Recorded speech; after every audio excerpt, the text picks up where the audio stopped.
These started off as a piece of antler in my shop, and within 5 minutes, I turned these into really cool gifts and products I can sell. I'm gonna show you how to do it.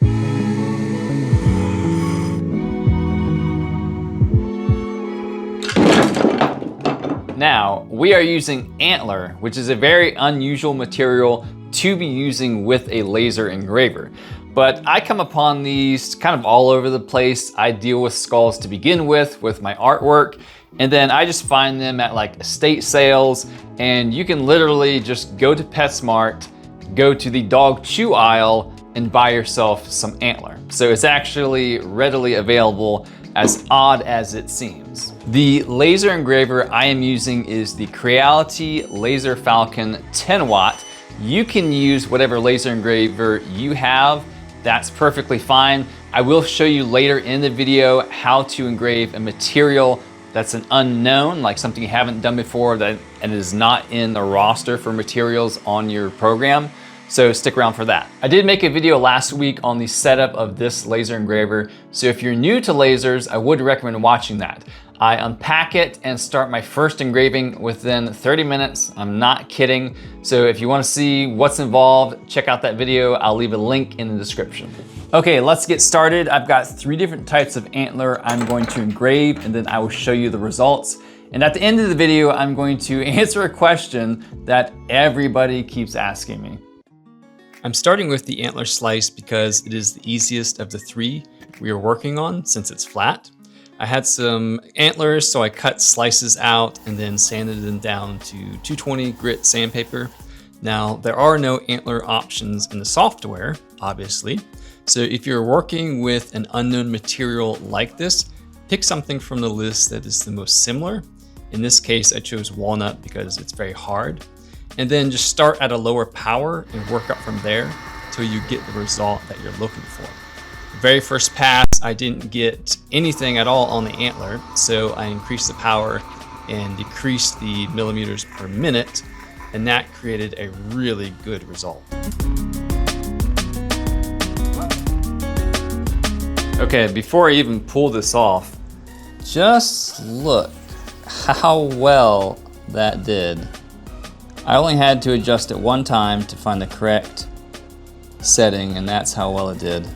Now, taking another look at this, I am going to go ahead and do another pass on a little bit of a higher power. The color looks great, but I want to see if I can get the depth a little bit deeper.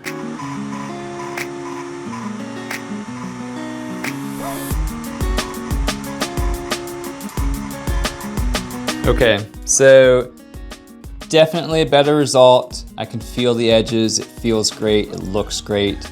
And just to show you, that only took 2 minutes and 34 seconds to engrave.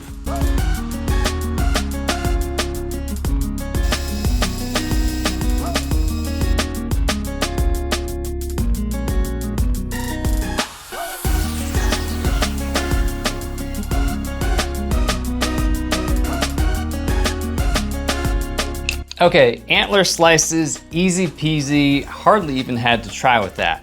But what about something that is rounded? It is not flat, like an antler tine. We're gonna make some keychains out of this just like the antler slices. So let's get this set up and see how we can do on a rounded surface. And because this is not flat, it wants to kind of tumble around, I'm literally going to use Play-Doh to kind of tack it and keep it in place while we engrave it.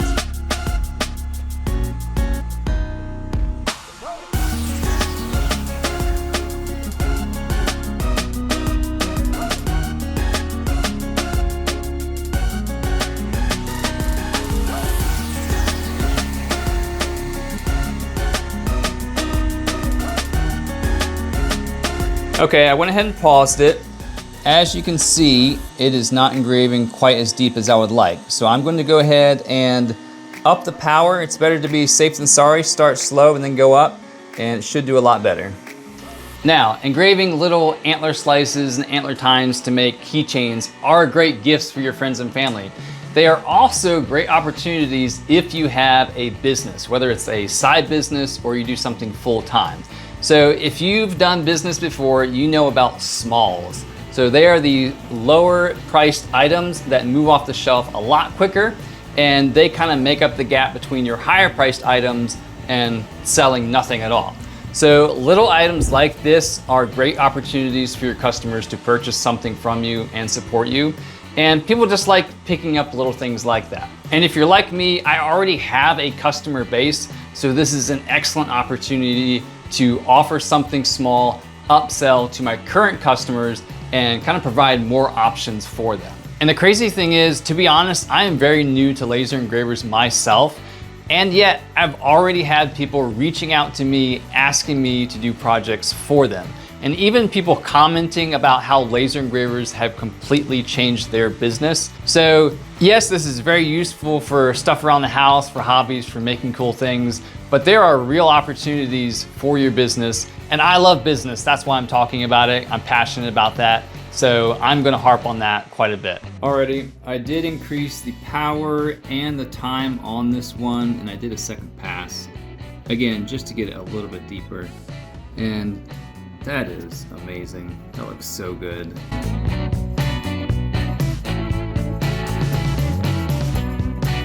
Now, we know it can engrave on antler. We know it can take a slightly curved surface. This, on the other hand, is going to be the real kicker, the real challenge to see if we can engrave something on an actual full-size antler. And I am gonna have to do some adjusting here in order to get this laser correct. I'm gonna go ahead and just lift the entire laser up.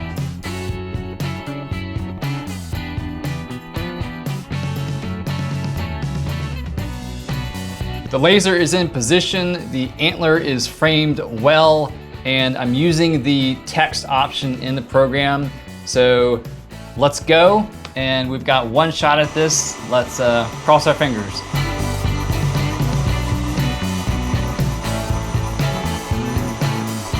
Okay, that took way quicker than I thought it would. That literally took 39 seconds.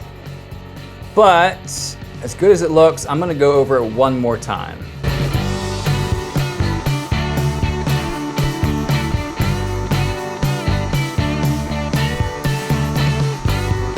Okay. Yep, that totally works. That is amazing. All right, I promised you I'd answer one question that everybody asks me, and that is, does it smell? The answer is yes, it does smell, but not as bad as you think it is. And I work with bones and skulls a lot, so I might be a little bit partial to the smell. So I asked my wife to come in, see what her reaction is, and you take it from her. It smells good. Yeah, I mean, compared to the way it usually smells. It smells like burning, but not bad burning, just like wood almost. So the bottom line is, if you do any engraving, there's going to be some form of smoke or fumes coming off of that engraving. And antler really isn't that much different than wood or acrylic. So yeah, it's not that bad actually. I will leave a link in the description for the laser engraver I am using here today. You can check that out, and please do consider subscribing to the channel. I will be making another video coming up on laser engraving skulls, so I'm really excited about that. Thanks again for watching.